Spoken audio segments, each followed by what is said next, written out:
Hey, guess what we're making today?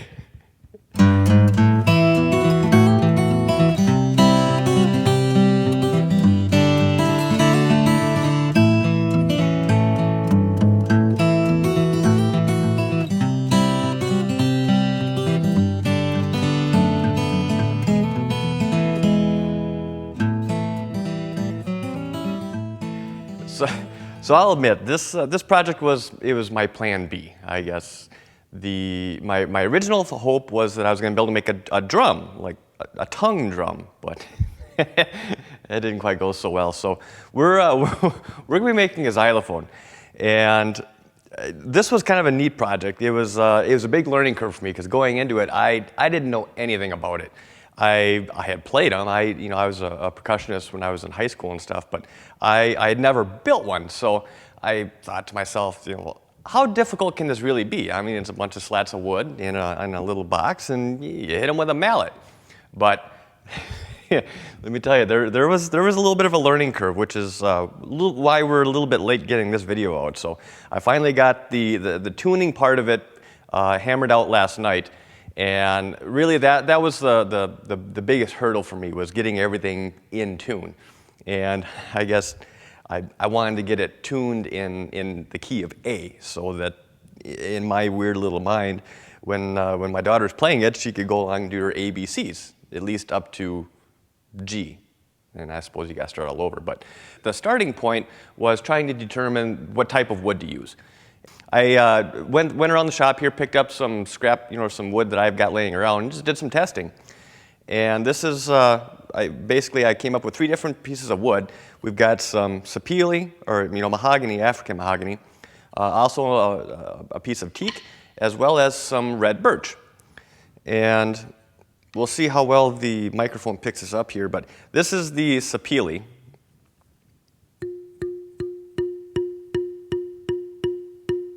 Kind of a nice little tone. This is the teak, and all of these pieces are the same thickness, same width, same length. So I was trying to get a like for like comparison.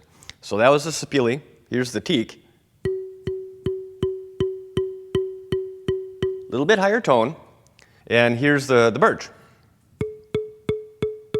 which was actually kind of dead and dampened too much. And in my reading, I actually found that surprisingly birch was a wood that was fairly well recommended for instrument making, but I personally liked the tone of the sapele the best, so that's what I went with. And I was doing my testing here with this. It's a soft rubber mallet. Well, it's a rubber ball, a free rubber ball we got in the mail from Visa MasterCard, because nothing says professionalism like a rubber ball from MasterCard. So once I decided on the wood that I was going to be using, and now the next biggest hurdle, and this is what really hung me up, was how to shape the keys so that you get the right tone. Now, to me, I was thinking, well, as long as they're all cut, different lengths, that should give me the different tones, right? No. Well, kind of to a point, but not really, I guess. So when you're looking at these keys, you can see that they're all dished out on the bottom side, kind of in the middle. And that is really what gives you the biggest factor in the tone of the slat. And the thinner the section through here, actually the lower the tone. The thicker, the higher the tone.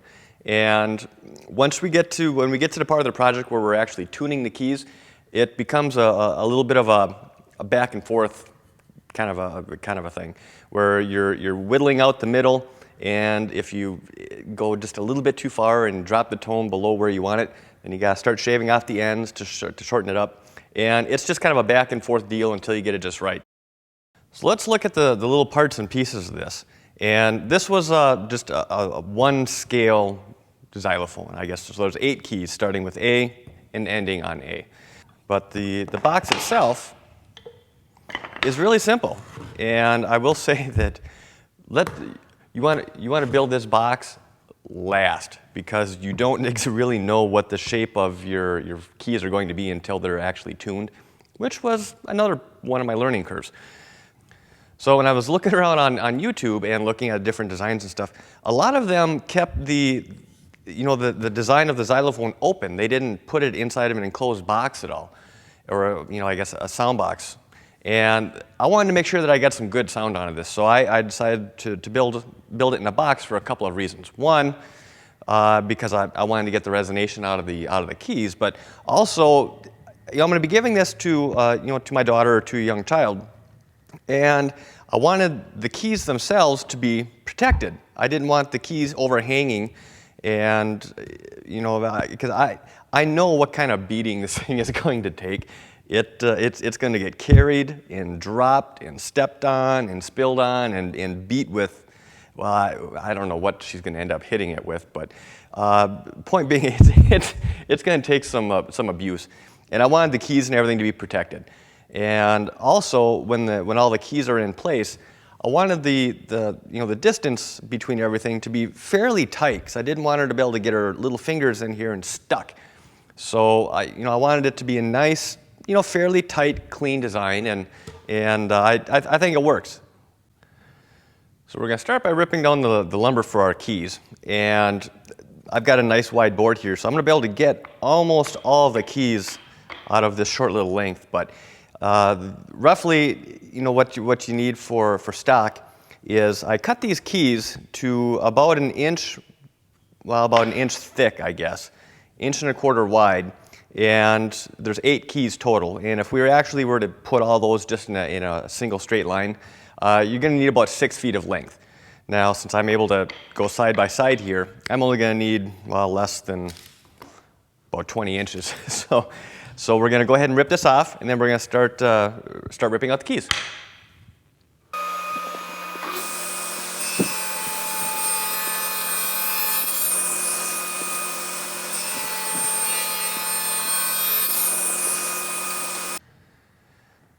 So out of these strips, we're going to be cutting a total of 8 pieces, and these range in size from 7.5 inches on the smallest one all the way up to 10.25. And I'll include the actual dimensions for each piece on the templates that you can download off of our website.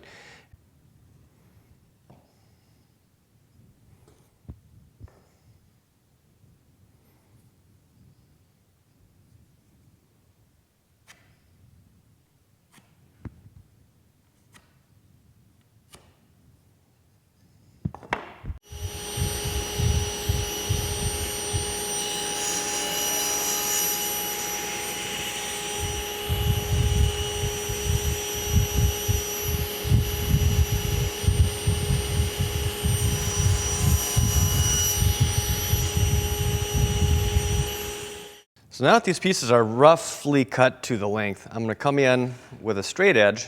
I want to square all the sides up. And we're going to trim off, do the final trimming on one end, just so that it's just a nice continuous angle running down. I've gone ahead and marked the tops of each of these pieces, and the next thing we're going to do is we're going to round over the 2 top edges on each piece.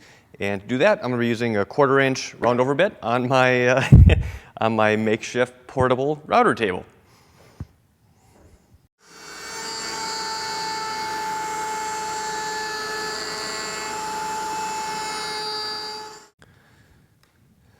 So with these keys just kind of roughly cut out, let's, without doing anything to them, let's just kind of see how they sound so far.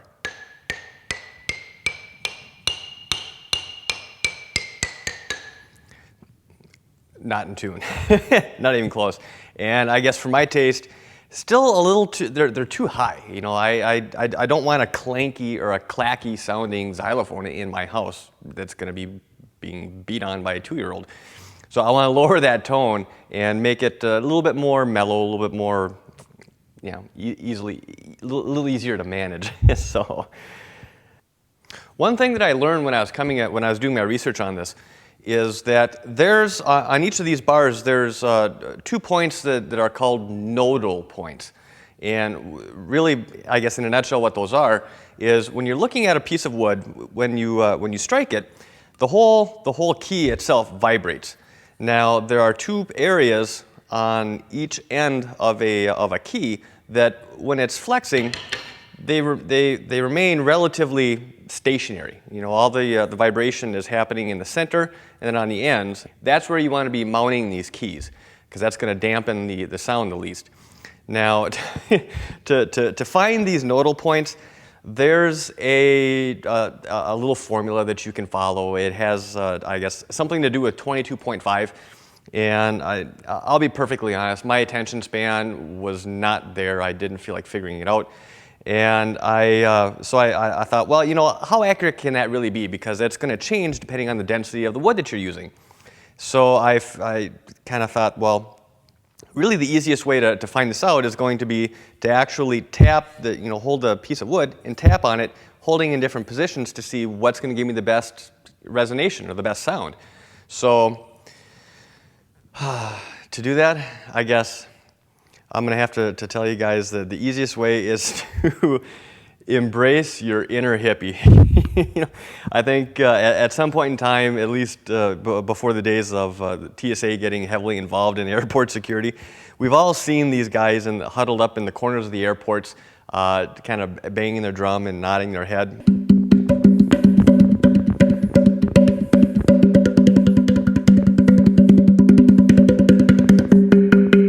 Well, as embarrassing as it may sound, that's kind of what you need to do in order to find these nodal points. At least that's what worked for me. So I'm going to give you a quick little example here. Now, I've already marked where where that point is on this piece, and I'm going to tap it so you can kind of see. Hopefully the mic will pick it up, but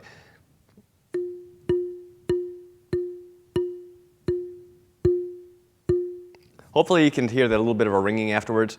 Now, if you hold it too low,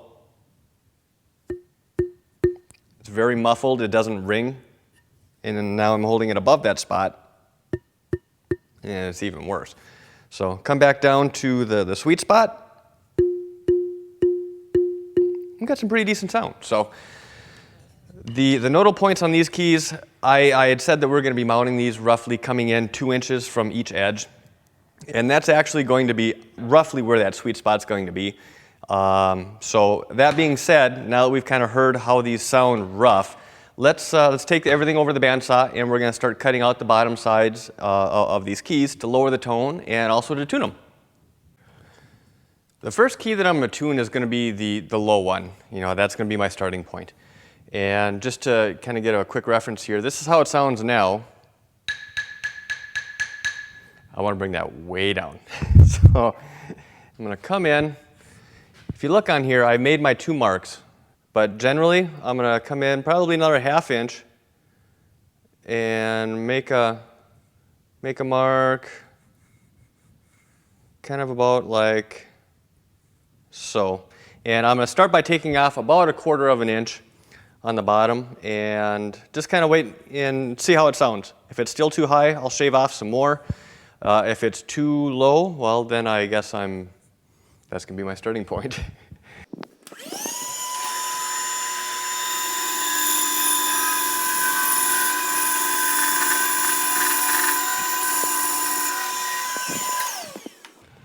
So there's our first piece, and let's see what kind of the difference it made in the tone.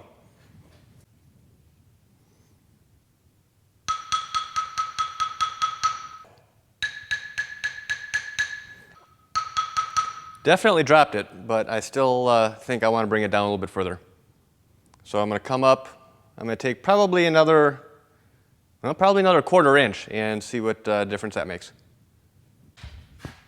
All right. That's much better. So the next thing I'm going to do is I'm going to actually download, well, I already did, but I'm going to download, I think it's called a chromatic scale or a chromatic tuner. It's just an app that I downloaded off of my, for my cell phone. It was free. So I'm going to use that to make sure that I have a true note for this bottom point, and then we'll start working with the rest of the scale. So just to give me a rough starting point as far as where to cut for this next piece, I laid the 2 up together and traced out. Now I don't think I'm actually going to have to cut to this line, so I'm going to, on my first couple cuts, I'm going to be well shy of this line, just in case, because once you start to get close to the tune, or to the key, I guess, It takes very, very little shaving to actually bring it down. So once we get somewhat close, then we're just going to creep up to it very carefully. So how does this sound? Here's the first key that we cut.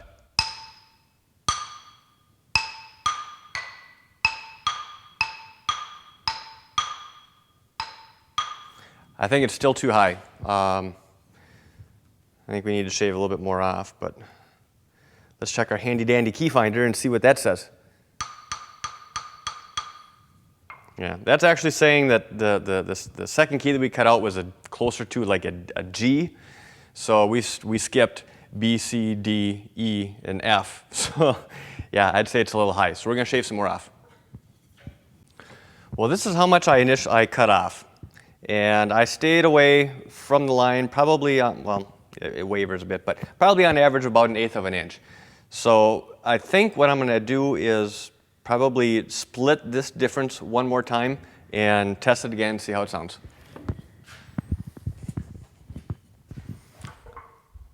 And survey says, hey, that sounds pretty close. What does our little thingy say? It's bouncing around a bit, but it's coming up as like a C, a high, a C give or take. So we're very close. The safe thing to do on this at this point would be to actually come in and sand this off, but I'm going to try my luck and just basically lightly shave. I'm not going to cut anything per se. It's just I'm just gonna run it along the blade and just shave some off. 1 or 2 passes, test it again. 1 or 2 passes again and test it and just creep it up to where it needs to be.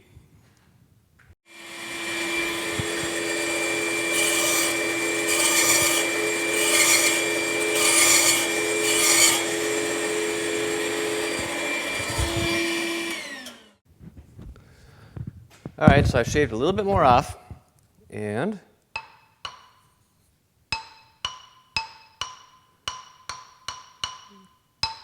that's pretty close. That's very close. So to look at how much I cut off here on the second piece, this was the, you can kind of see the line that I had originally drawn. And actually, I ended up cutting almost right to the line, at least in the middle parts. I stayed away a little bit on the edges, but the middle, I went right to the line. So I'll do the same thing. I'll use this piece to transfer over to the third key that we're going to cut, and we'll just keep working through the keys.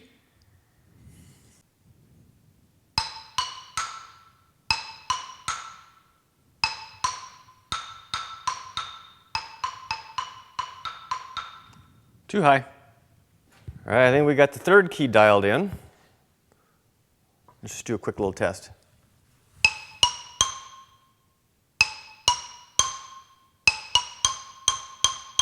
It's pretty close. So now we're going to start on the fourth one, and I'm just going to repeat the same process. I'm going to use the third cutout to kind of trace around for this fourth as just a rough template.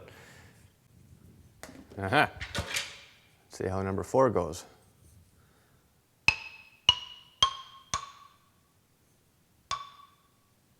Says it's a solid D.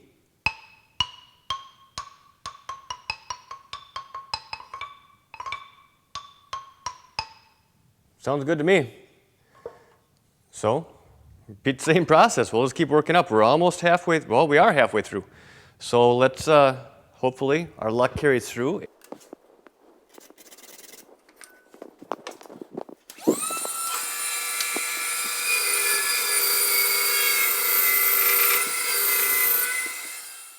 I got a little over ambitious on this fifth key. It's really close. It's just a little bit low. It's supposed to be an E, but it's actually a D sharp.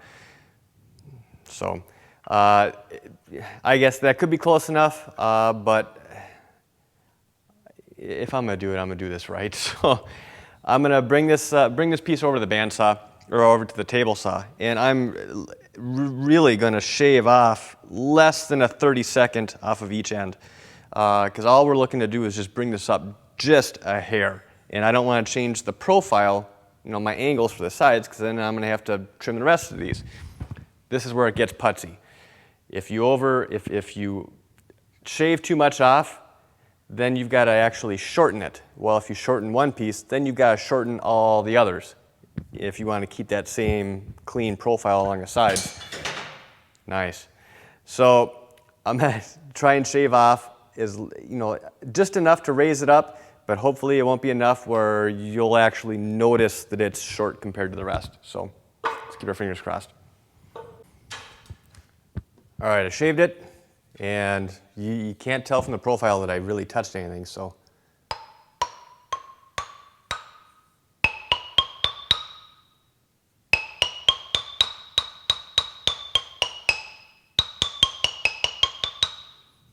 Good enough. So we're going to keep going on with the last three. Now I have noticed that the shorter these pieces get, the more finicky they are, meaning that hair amounts will make a big difference. So this is where I got hung up yesterday. So I'm going to really take my time, and I may actually just sand these once I get them close rather than use them on the bandsaw. But we'll see. I've got a Packer game to catch in 3 hours, so I want to get this buttoned up before then, if possible. Yeah, I wasn't even recording. All right. Ready? Yep.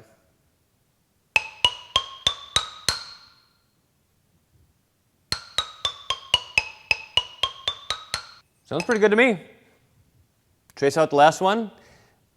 One more to go after that. Hopefully we'll get our first shot.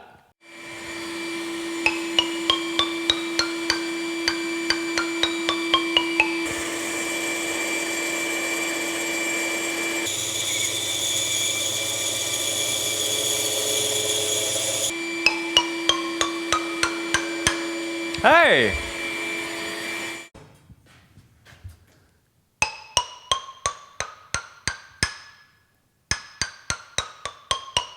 Hey, what do you say, Mr. Peanut?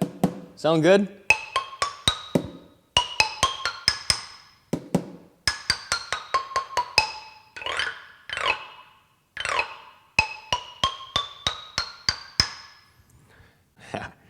That was pretty cool. I like it when things work out. They rarely do, to be honest. At least not on the first shot. But that's good.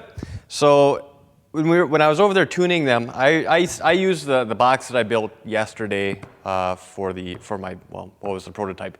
Now, if we were all doing this for the first time, we wouldn't have this. So what I used my very first time through was basically 2 sticks, and just lay them down. Works just fine. So we got lucky. These all came out our first time through. We didn't have to come in and do any shaving or trimming and going back and forth. We were able to just dish out the middles and everything worked just fine, which best case scenario. So now that we've got everything tuned and we have our shape already set, now we're just going to come in and build the box for it, the sound box. And to do that, I'm just going to measure the width across the top, the width across the bottom, add on probably a half-inch total, so it'll give me an extra 1/4 inch on the front and backs, and then space these out so that they're a 1/4 inch apart, and then measure the top to bottom, and at that point, it's just a simple box. So 2 stringers where the keys sit on, and then our actual sound box. So we'll get started on that. I built this one out of birch, just because that's what I had laying around. Now, what I found when I was researching all this is that the sound box, if you decide to do it like this, the material you use really doesn't make much of a difference. I mean, you could even, if you wanted to, you could make it out of plywood. But I happen to have birch, and this was going to be one of my Christmas presents, so I wanted it to look fairly nice. So I'm going to build the other one out of birch as well, just again because that's what I've got.